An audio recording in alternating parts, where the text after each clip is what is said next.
I know that in this room, and among those listening remotely, there are souls exhausted from trying to be strong. There are cries that cannot be uttered. There are questions of why, to which the answer seems to be the silence of heaven. Perhaps you're feeling the weight of loneliness, of unnamed anxieties, or of a wound that still aches. My heart goes out to those who are silently enduring pain, those who feel lost amidst the chaotic symphony of life. I understand that sometimes the hardest part isn't facing the problem, but finding the language to express what is shattering within.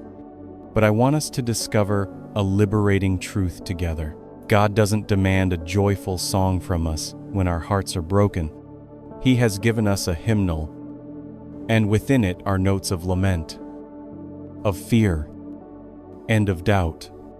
The Psalms are that safe space where we're allowed to express everything without concealment.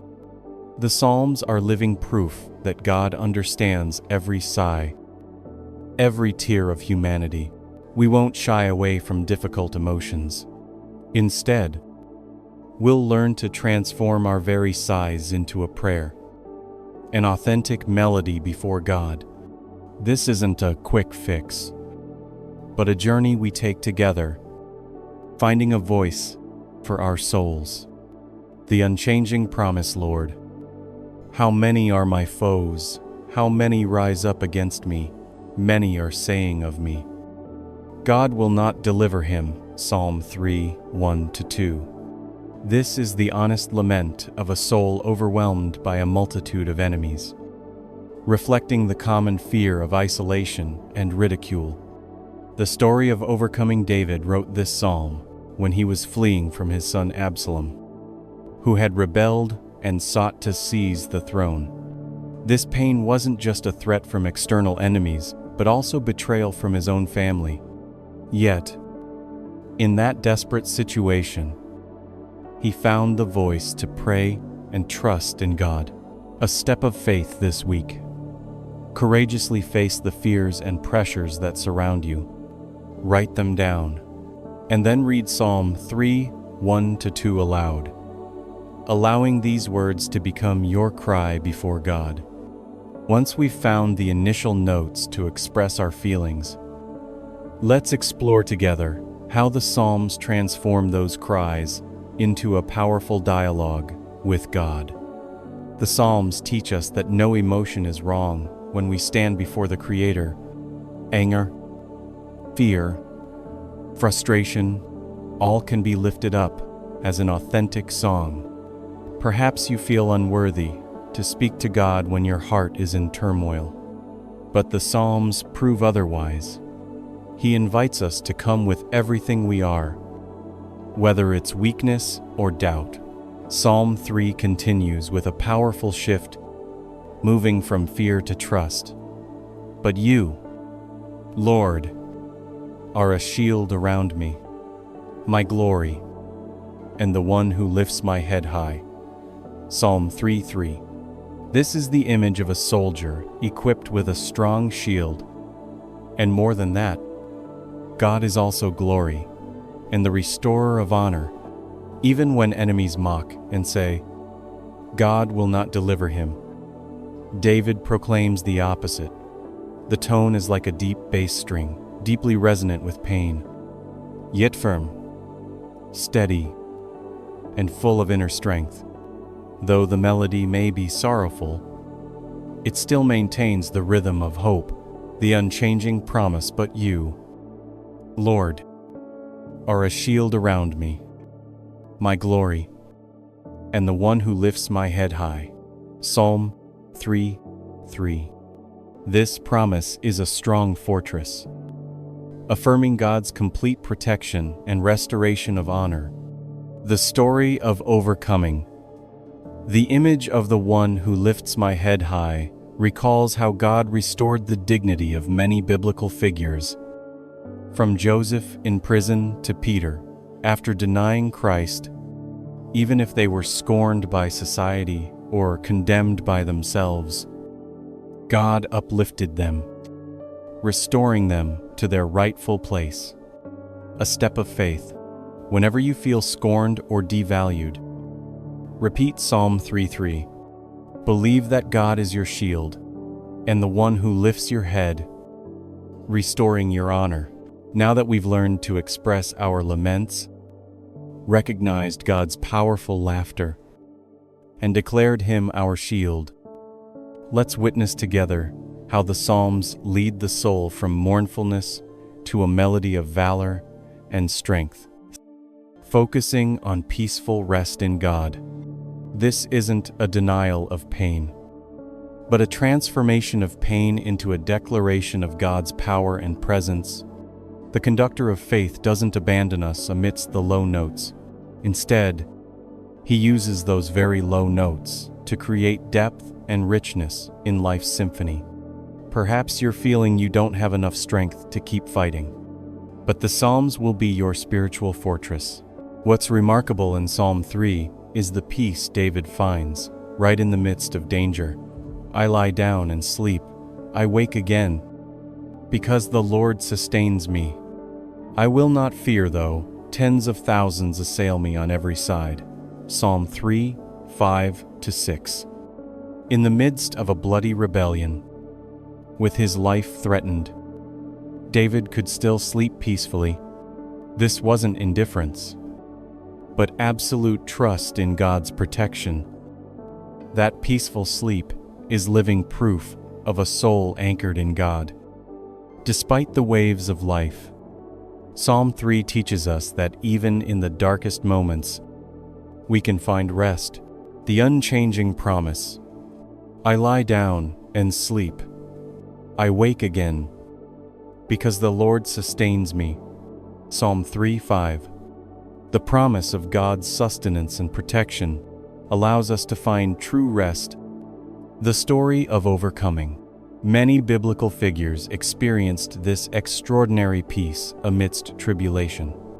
Peter slept soundly in prison just before his execution. Acts 12:6. Or Jesus, sleeping in the boat during a storm. Mark 4:38. These stories are not coincidences, but testaments to the power of trusting God amidst adversity. A step of faith tonight. Before you go to sleep, read Psalm 3:5 and surrender all your worries to God. Believe that He will sustain you and grant you peaceful sleep as the melody of pain and lament has been harmonized. We've seen God's eternal throne and learned to rest peacefully in Him. We'll move into a new part of the symphony, a chorus of steadfast faith and a call to action.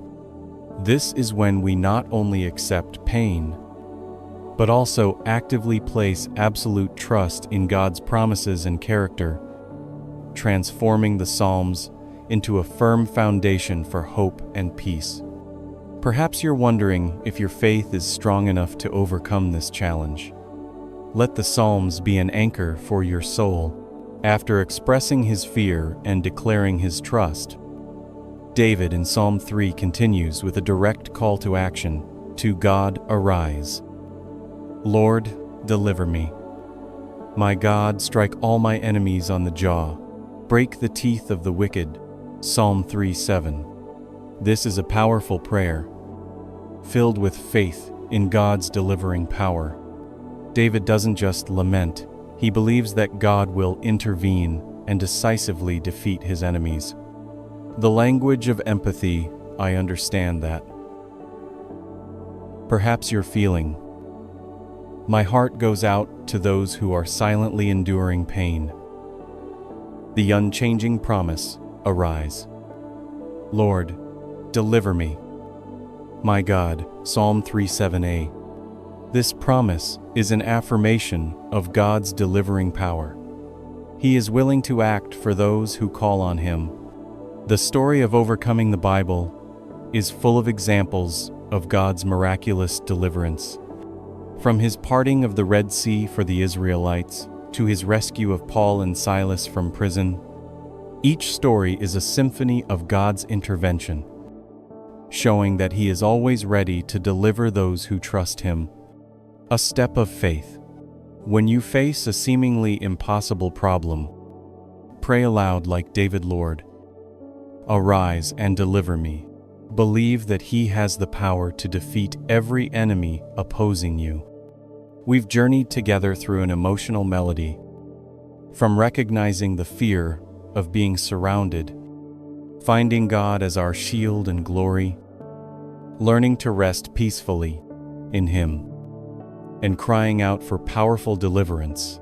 Now, we enter the powerful coda, where every note converges to create a final message of hope and blessing for those who take refuge in the Lord. We are no longer discordant souls, but musicians performing the symphony of our lives under the baton of the great conductor. This is our shared declaration of hope. No matter what the melody of my life may be, I still believe You are the conductor. Even if I don't see the light, I still believe You are my song. The Lord is my strength and my psalm. I won't let the low notes extinguish the symphony You've begun in me. I declare that in all circumstances, You remain faithful, my refuge, and my sole source of peace. The conclusion of Psalm 3 is a bold statement about God's sovereignty. From the Lord comes deliverance. May Your blessing be on Your people. Psalm 3:8. This is a final affirmation that all deliverance, all blessings, come from God alone. It closes the psalm with a note of absolute trust, a declaration of God's ultimate victory. When we recognize that salvation belongs to Him, we can live a life full of hope and peace, knowing that our future is in the hands of the Almighty. May the God of peace, who harmonized this universe, grant you a peaceful soul, a strong heart, and a renewed song of hope each day. May He be the conductor of your life, leading you through every low and high note, so that ultimately your life will be a glorious symphony to His name.